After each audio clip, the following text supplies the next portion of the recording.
দিনাজপুর ৩ আসন থেকে BNP chairperson Begum Khaleda জিয়ার পক্ষে মনোনয়নপত্র তুলেছেন জেলা বিএনপি সাধারণ সম্পাদক বখতিয়ার আহমেদ কচি। রিটার্নিং কর্মকর্তার কার্যালয়ের সামনে থেকে বিস্তারিত জানিয়েছেন প্রতিনিধি ভুবন সেন।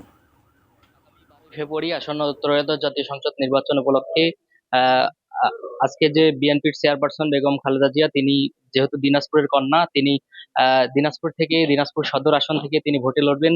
এজন্য দিনাজপুর জেলা বিএনপি সাধারণ সম্পাদক বখতিয়ার আহমেদ কোচির নেতৃত্বে 5 সদস্যের একটি দল, তারা জেলা রিটার্নিং কর্মকর্তা এবং জেলা ম্যাজিস্ট্রেট রফিকুল ইসলামের কাছ থেকে মনোনয়নপত্র সংগ্রহ করলেন।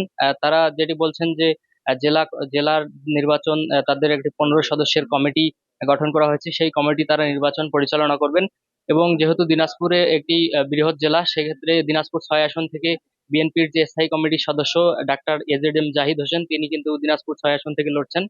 এই যে ভোটের যে তিনি গতকালকে গতকালকে হাকিমপুর উপজেলা পরিষদ থেকে এজেড জাহিদ হোসেনের উপজেলা বিএনপির নেতৃবৃন্দ, তারা কিন্তু তাদের মনোনয়ন ফরম সংগ্রহ করেছেন।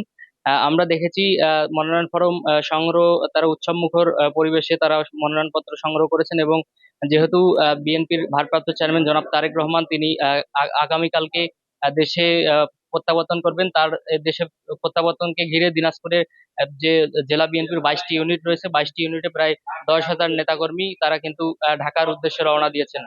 দিনাজপুর থেকে এই ছিল আমার কাছে সর্বশেষ।